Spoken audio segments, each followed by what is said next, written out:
সবুজ ধানের মাঠ জুড়ে বোরের শিশির হাসে, কৃষকের ঘাম মাটির বুকে, সোনার ফসল ভাসে। আসসালামু আলাইকুম।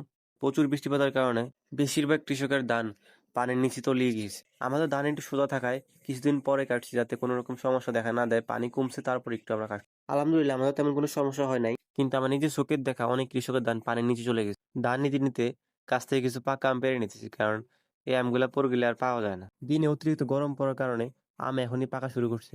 আলহামদুলিল্লাহ আমি চালের উপর উঠে এই আমগুলা পারছি। আসলে গ্রামে না থাকলে এরকম ফিলিংস কখনো আপনি উপভোগ করতে পারবেন না। শহরে বসে হয়তো আপনি অনলাইনে অর্ডার করে আম খাইতে পারবেন, বাট নিজ গাছের আমের থেকে বেশি ফরমালিন মুক্ত আম আপনাকে কেউ হয়তো বা কখনোই দিতে পারবে না।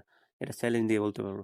আপনারা যারা কোনো এক সময় গ্রামে ছিলেন, কিংবা আপনার কারো দাদুর বাড়ি নানুর বাড়ির গ্রামে ছিল, তারা হয়তো বা এটা বুঝতে পারবে এর মজাটা কেমন। নিজ হাতে গাছ থেকে আম পেড়ে এটা খাবেন আপনি, এটা ফিলিংসটা অন্যরকম। আপনি উঁচু ফ্ল্যাটে বসে এরকম ফিলিংস কখনোই নিতে পারবেন না। এরকম অনুভূতি নিতে হলে আপনাকে গ্রামে আসতে হবে। গ্রামের সহজ সরল প্রকৃতির সাথে মিশে গাছের চূড়ায় কিংবা গাছের ঢাল থেকে আম পেড়ে আপনাকে নিজ হাতে খেয়ে এরকম অনুভূতি নিতে হবে। আম খাওয়া শেষ করে আমি ফার্মের দিকে চলে আসলাম। আসলে জীবনটা খুব ছোট, এটা কখনো শহরের ব্যস্ততায় কঠিন করে ফেলবেন না।